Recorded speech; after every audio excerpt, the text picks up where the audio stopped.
देश में कोरोना से बिगड़ते हालात पर सुप्रीम कोर्ट आज सुनवाई करने वाला है। कोर्ट ने मामले पर स्वतः संज्ञान लेते हुए केंद्र सरकार से ऑक्सीजन और आवश्यक दवाओं के उत्पादन और वितरण की विस्तृत जानकारी देने को कहा है। उधर दिल्ली में ऑक्सीजन और बेड की कमी को लेकर आज भी हाईकोर्ट में सुनवाई होगी। आज होने वाली सुनवाई के दौरान केंद्र सरकार को कोर्ट को ये बताना होगा कि दिल्ली को उसकी मांग के मुताबिक ऑक्सीजन आखिर क्यों नहीं दी गई। हमारी व्यवस्था करिए सरकार, बहुत परेशान हो गए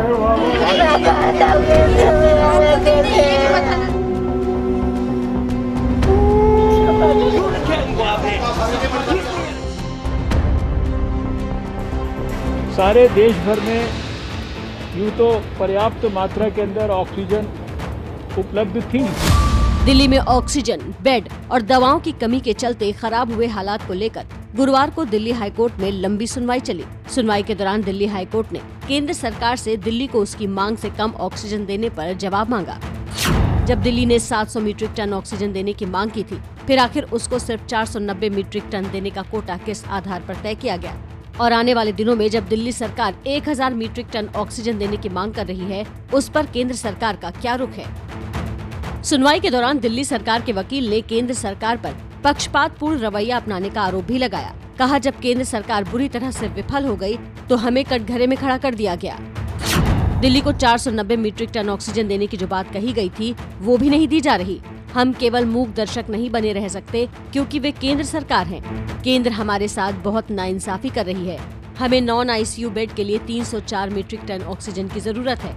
हम 15,000 अतिरिक्त बेडों का इंतजाम कर रहे हैं, जिसके लिए हमको 280 मीट्रिक टन ऑक्सीजन की और जरूरत होगी। इस हिसाब से 704 मीट्रिक टन ऑक्सीजन की जरूरत पड़ेगी। इसके अलावा भी दिल्ली में 4,866 आईसीयू बेड मौजूद हैं और 10 मई तक 1200 बेड और जोड़ दिए जाएंगे।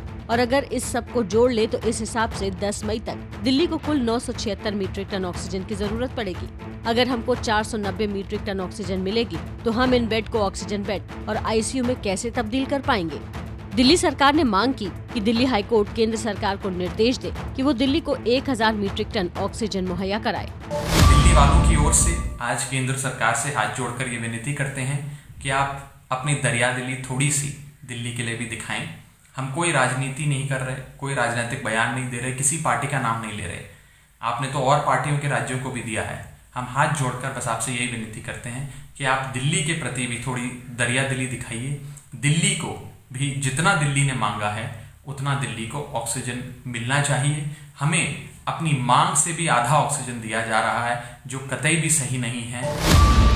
दिल्ली सरकार द्वारा उठाए जा रहे सवालों का जवाब देते हुए केंद्र सरकार ने कोर्ट को बताया कि ये सच है कि दिल्ली को 490 मीट्रिक टन ऑक्सीजन नहीं मिल रहा, लेकिन 340 से 370 मीट्रिक टन दिया जा रहा है। वो अभी की मौजूदा जरूरत को देखते हुए किया गया है। हम दिल्ली सरकार की ऑक्सीजन लाने में मदद कर रहे हैं, लेकिन दिल्ली सरकार को जितना अलॉट किया गया है वो उसको मंगा नहीं पा रहे हैं। आपका सोचना कि दिल्ली को जानबूझ के ऐसा किया जा रहा है, ऐसा नहीं है। सच्चाई ये है कि आपको जो 490 मीट्रिक टन एलोकेट की गई है, आप उसमें से उठाई 300-350 रहे हैं। अब कहीं ऐसा ना हो कि आपको 700 टन अलॉट तो हो जाए, लेकिन आप उसको उठा ही नहीं पा रहे हैं। सच्चाई यही है। आपको सच्चाई समझनी पड़ेगी। जब तक आप अरेंजमेंट नहीं कर लेते, उठाने का अरेंजमेंट नहीं कर लेते, आप किसी का हक मत मारिए। लेकिन दिल्ली सरकार इस ऑक्सीजन को क्यों नहीं उठा पा रही, इस सवाल का जवाब इस चिट्ठी से मिल जाएगा। दिल्ली के उप मुख्यमंत्री मनीष सिसोदिया ने केंद्रीय मंत्री पीयूष गोयल को चिट्ठी लिखी है।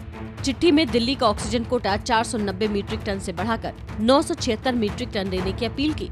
चिट्ठी में लिखा है कि पिछली बार का जो कोटा बढ़ाया है, उनमें से 3 प्लांट 1500 से ज्यादा किलोमीटर की दूरी पर थे।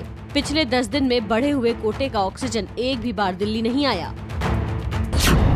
सुनवाई के दौरान दिल्ली हाईकोर्ट ने टिप्पणी करते हुए यहाँ तक कहा कि दिल्ली के हालात ऐसे हैं कि यहाँ पर ना तो डॉक्टर है और न ही लोगों को दवाइयाँ मिल रही हैं। हम पहले ही ऑक्सीजन की वजह से दिल्ली में बहुत सी जान गंवा चुके हैं। ये अब आपकी जिम्मेदारी है कि देखें और इस समस्या का हल ढूंढें। लेकिन जिस वक्त दिल्ली हाईकोर्ट के अंदर ऑक्सीजन को लेकर सरकारी वकील लाचारी जता रहे थे, देश के स्वास्थ्य मंत्री दिल्ली में ही खड़े होकर बता रहे थे कि देश में ऑक्सीजन की कहीं कमी नहीं है, वो तो लाने ले जाने की दिक्कत हो रही थी।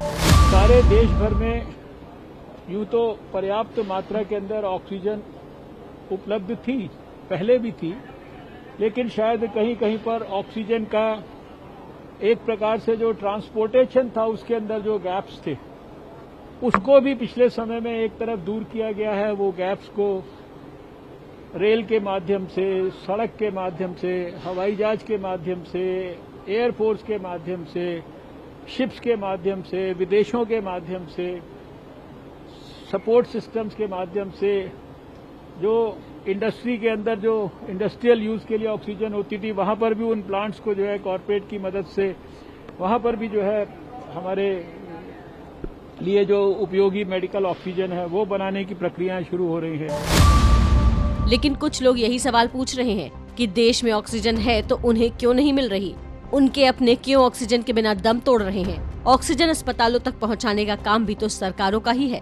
क्या वो मरीज लेकर आएगा? एबीपी न्यूज आपको रखे आगे।